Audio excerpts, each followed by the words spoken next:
പോയി വല്ല ശനിയാഴ്ചയും വാസാമി. എവിടെ നോക്കിയാലും ഉണ്ട് കാവ്യം കതറും.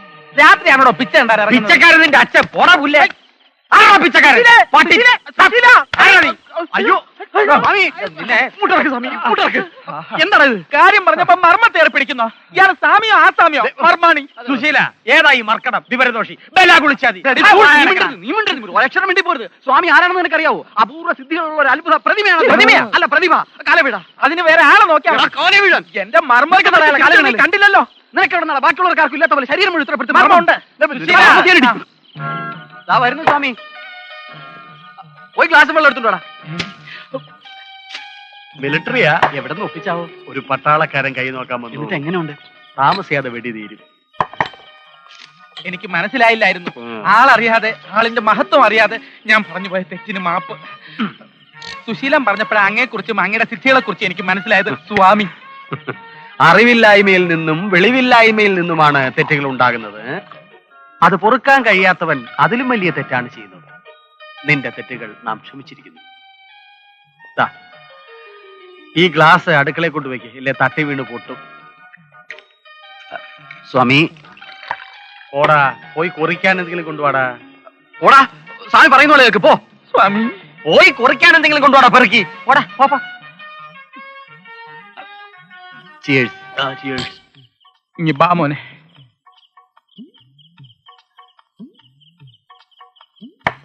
നിനക്ക് കുറിക്കണില്ലടാ. നിന്നെ ഒന്ന് കുറിപ്പിക്കാമടാ പെറുക്കി. ഞാൻ സ്വാമിയെ അങ്ങോട്ട് വന്ന് കാണാനിരിക്കുകയായിരുന്നു. എന്താ പ്രശ്നം? സ്വന്തമായി ഒരു കമ്പനി നടത്തുന്ന ഒരു ഇടത്തരക്കാരൻ മുതലാളി എങ്ങനെയെങ്കിലും ഈ കമ്പനി പൂട്ടിക്കാൻ വേണ്ടി അന്യായമായ ഓരോ ഡിമാൻഡുകൾ ഉന്നയിച്ച് അവിടുത്തെ തൊഴിലാളികളെ സമരത്തിനിറക്കിയിരിക്കുന്ന ഒരു തൊഴിലാളി നേതാവ്. ഇതൊരു സിനിമയുടെ കഥയാണല്ലോ. ഏത് സിനിമയുടെ? Blunder Daniel. സ്വാമി, ഇത് സിനിമയൊന്നുമല്ല, ഞാൻ സീരിയസ് ആയിട്ട് പറയാ. ഓ, സീരിയലാണല്ലേ, പറയൂ. നാട്ടിലെ ചില പ്രമാണികളുടെ പിൻബലത്തിലാണ് ഈ തൊഴിലാളി നേതാവ് കിടന്ന് വിലസുന്നത്. ഗതികെട്ട ഈ മുതലാളിയെ രക്ഷിക്കാൻ എന്തെങ്കിലും ഒരു മാർഗം സ്വാമിയുടെ ദിവ്യദൃഷ്ടിയിൽ തെളിഞ്ഞു കാണുന്നുണ്ടോ? ഒന്നുകൂടെ ഒഴികെ.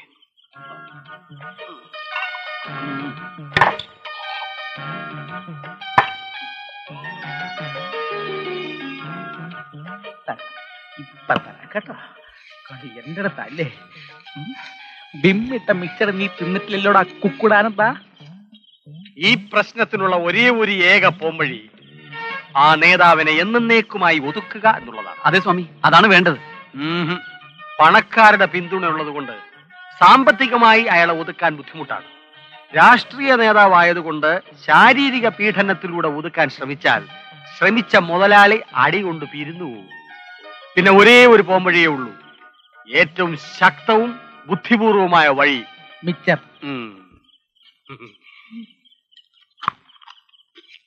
വഴി എന്താണെന്ന് പറഞ്ഞില്ല. ആർത്തി പാടില്ല, പറയാം. ഈ തൊഴിലാളി നേതാവിനെ തന്നെ കമ്പനി ഏൽപ്പിച്ചിട്ട് അതിന്റെ ഉടമസ്ഥനോട് ഈ നാട്ടിൽ നിന്ന് എന്നേക്കുമായി മുങ്ങാൻ പറയാം. ഒരു മാസത്തിനകം തൊഴിലാളി നേതാവ് മുതലാളി എവിടെ ഉണ്ടെങ്കിലും തപ്പിപ്പിടിച്ച് ഈ കമ്പനി തിരികെ ഏൽപ്പിക്കും. എങ്ങനുണ്ട് അനിയ സുശീല? ഈ പെണ്ണും കമ്പനി ഒരുപോലെയാ. വേറൊരാളുടെ കയ്യിലിരിക്കുമ്പോൾ നമുക്ക് സ്വന്തമാക്കാൻ തോന്നും. കൈ കിട്ടിയ വല്ലവന്റെ തലയെ കെട്ടി വെക്കാൻ തോന്നും. ഉണ്ടവന് പാ കിട്ടാഞ്ഞിട്ട്, ഉണ്ണാത്തവന് ഇല കിട്ടാഞ്ഞിട്ട്, അത്രയേ ഉള്ളൂ. ഇല്ലാതെ പൊരിൽ മീതി എല്ലാവർക്കും ആശി വരും. ഇക്കരയ്ക്ക് എന്താ സ്വാമി? എനിക്ക് ഉടനെ ഒരു ഭജനയ്ക്ക് പോണം. സ്വാമി, സ്വാമിയുടെ എന്താടാ ഈ മണ്ടത്തരം പറഞ്ഞു തരാനാണോ സ്വാമി ഇങ്ങോട്ട് എഴുന്നള്ളിയത്? ഇത് ഞാൻ പറഞ്ഞു തരില്ലായിരുന്നോ? അതല്ലടാ, അയാൾ പറഞ്ഞ മണ്ടത്തരത്തിലും ഒരു ചെറിയ ബുദ്ധി ഒളിഞ്ഞു കിടപ്പുണ്ട്. മനസ്സിലായില്ല. എന്നേക്കുമായല്ലാതെ കുറച്ചു നാളത്തേക്ക് നമ്മൾ ഐവാച്ചനെ ഇവിടെ നിന്നൊന്നും മാറ്റി നിർത്തുന്നു. അതുകൊണ്ട് മാത്രം കാര്യമായില്ല. ഐഡിയ, കുറച്ച് ദിവസത്തേക്ക് നമ്മൾ ഐവാച്ചനെ ഒളിവിൽ താമസിപ്പിച്ചാലോ? എന്നിട്ട് ഐവാച്ചനെ കാണാനില്ല എന്ന് പറഞ്ഞൊരു പരസ്യം നമ്മൾ പത്രത്തിൽ കൊടുക്കുന്നു. ഐവാച്ചനെ തട്ടിക്കൊണ്ടുപോയത് ലോലനാണെന്ന് ഒരു പ്രചരണവും നമ്മൾ അയച്ചുവിടുന്നു. എങ്ങനെയുണ്ടോ? പ്രചരണത്തോടൊപ്പം പോലീസ് സ്റ്റേഷനിൽ ഒരു പരാതി, വകുപ്പ് ക്രിമിനലാവും. തൊഴിലാളികൾ ലോലനെതിരായി തിരിയുമ്പോൾ ലോലൻ സമരം പിൻവലിക്കാൻ നിർബന്ധിതനായി തീരും. അങ്ങനെ ഐവാച്ചനെ കുടുംബത്തോടെ തട്ടിക്കളയുമെന്ന ലോലന്റെ ഭീഷണി നമ്മൾ അയാൾക്കെതിരായി തന്നെ ഉപയോഗിക്കും. ഈ കേസോടുകൂടി ഞാനൊരു കേറ്റം കേറുകടാ. എന്താടാ എനിക്കും ഒരു ചെറിയ ഭജന നടത്തണം. ഭജനെ? സുശീല, മിച്ചറ് കഴിക്കല്ലേ? എന്താടാ? അതില് വിമ്മിട്ടിട്ടുണ്ട്.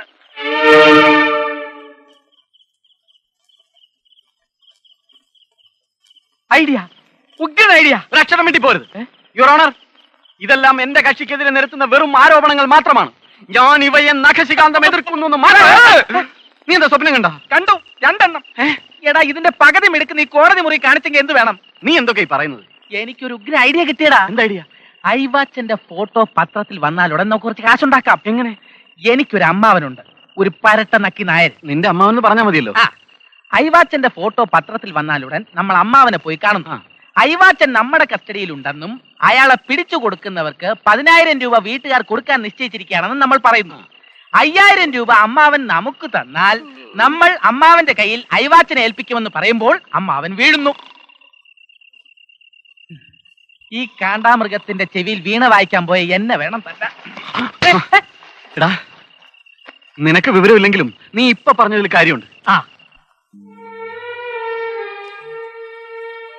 രാഷ്ട്രീയ പിൻബലമുള്ള ഒരു വ്യക്തിയെ ഒതുക്കാൻ ഇതിലും നല്ലൊരു മാർഗം വേറെ ഇല്ല ഐവാച്ച. ലക്ഷ്യമാണ് ഐവാച്ച പ്രധാനം, മാർഗമല്ല. ഐവാച്ചൻ ഒരു ബിസിനസ് ടൂറിന് പോവാണെന്ന് വിചാരിച്ചാ മതി. എന്നാലും ഒരു 10-20 ദിവസമൊക്കെ ഒളിവിൽ താമസിക്കാന്ന് പറഞ്ഞ എന്റെ ഭാര്യയും മക്കളെയൊക്കെ പിരിഞ്ഞ് ഞാൻ ഇതുവരെ ഇത്രയും ദിവസം മാറി നിന്നിട്ടില്ല. അപ്പോ അങ്ങനെ ഒരു ഭാഗ്യം കൂടി ആദ്യമായിട്ട് കിട്ടാൻ പോവുകയാണ്. ചിലപ്പോ 20 ദിവസത്തിന് മുമ്പ് തന്നെ കൊഴിഞ്ഞാമ്പാറ ലോലൻ ഒത്തുതീർപ്പിന് വന്നുകൂടായികയില്ല. അങ്ങനെയാണെങ്കിൽ അത്രയും നേരത്തെ തന്നെ ഒളിവാസം അവസാനിപ്പിക്കാമല്ലോ. എന്റെ കണക്കൂട്ടിൽ ശരിയാണെങ്കിൽ ഒരു 10, 11, 12, 13, 14, 15 ദിവസത്തിനകം ലോലൻ നമ്മുടെ അടുത്ത് സറണ്ടർ ആകും. ഒളിച്ചു താമസിക്കാന്ന് പറഞ്ഞ വല്ല കാട്ടിലോ മറ്റോ പോകേണ്ടി വരുമോ? അതൊന്നും ഓർത്ത് ഐവാച്ചൻ വിഷമിക്കണ്ട. ഒരു പൊതുശത്രുവിനെ നേരിടാൻ ഈ യജ്ഞത്തിൽ ഐവാച്ചനോടൊപ്പം ഞങ്ങളും ഉണ്ടാവും. ഞങ്ങളുടെ ഫീസായ 10,000 രൂപയും ഒരല്പ ചങ്കുറപ്പും വേണ്ട, ഒരല്പ ചങ്കുറപ്പും ഉണ്ടെങ്കിൽ മാത്രം വന്നാൽ മതി. ഐവാച്ചന്റെ ആകെയുള്ള സമ്പാദ്യമായ വോട്ട് കമ്പനിയാണ് നഷ്ടപ്പെടാൻ പോകുന്നത്. എന്ത് വേണമെന്ന് ഐവാച്ചൻ തന്നെ തീരുമാനിക്കും. ഞാൻ വീട്ടിൽ പോയി റോസി ആയിട്ടൊന്ന് ആലോചിക്കട്ടെ. ഐവാച്ച, ഈ പെൺ വാക്ക് വിശ്വസിച്ചൊന്നും ചെയ്യരുത്. ഹിറ്റ്ലർ, മുസോളിനി, തച്ചോളി ഉദയനൻ, ഫൂലൻ ദേവി ഇവരൊക്കെ പെൺവാക്ക് കേട്ടതിന്റെ ദുരന്ത ഫലം അനുഭവിച്ചവരാണ്. എന്തിന് നമ്മുടെ വീരപ്പൻ പോലും. എന്നിട്ട് വീരപ്പനെ ആരും പിടിച്ചില്ലല്ലോ. അതയാൾ പിടി കൊടുക്കാഞ്ഞിട്ടല്ലേ? അതുകൊണ്ട് ആ രീതി സംസാരിക്കരുത്, ആ രീതി സംസാരിക്കരുത്, ടാ. അത് പറയരുത്. മിണ്ടായിരിക്കാൻ. ആ, ഐവാച്ചൻ വീട്ടിൽ പോയി സമാധാനമായിട്ട് ആലോചിക്കും. എന്നിട്ടൊരു തീരുമാനം എടുത്താൽ മതി. എന്നാ ഞാൻ വീട്ടിൽ പോയി നാളെ വരാം. ആളെ ഒന്ന് പറഞ്ഞ് സമാധാനിപ്പിക്ക്. ആ ആ ആ ചെല. എന്റെ ദൈവമേ, അയാള് പോയി. ഇതല്ലാതെ വേറെ ഒരു പോംവഴിയില്ലേ? അവര് പറഞ്ഞത് വെച്ച് നോക്കിയ ഇതൊരു പോംവഴിയേ ഉള്ളൂ. അല്ലാതെ എത്ര നാളായി ഇങ്ങനെ മുന്നോട്ട് പോവാ?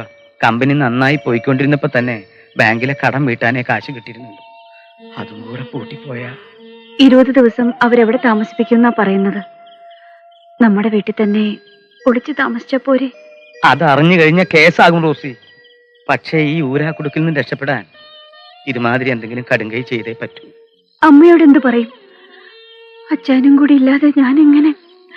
എനിക്കറിയാം റോസി, ഞാൻ ഒളിവിൽ പോയെന്നറിഞ്ഞ എന്റെ അമ്മ നിന്നെ നീറ്റിലും നിലയിലും നിർത്തില്ല എന്ന് എനിക്കറിയാം. പക്ഷേ ഒരു 20 ദിവസം നീ സഹിക്കാൻ തയ്യാറാണെങ്കിൽ. ആ കമ്പനി തുടങ്ങിയപ്പോ എന്തൊക്കെ മോഹങ്ങളായിരുന്നു. എന്നിട്ട് ഞാൻ വിളിച്ച് ജോലി കൊടുത്ത എന്റെ തൊഴിലാളികൾ തന്നെ സ്നേഹിക്കുന്നവരും വിശ്വസിക്കുന്നവരും പിന്നിൽ നിന്ന് കുത്തിയ അതിനിത്തിരി നൊമ്പരം കൂടും റോസി.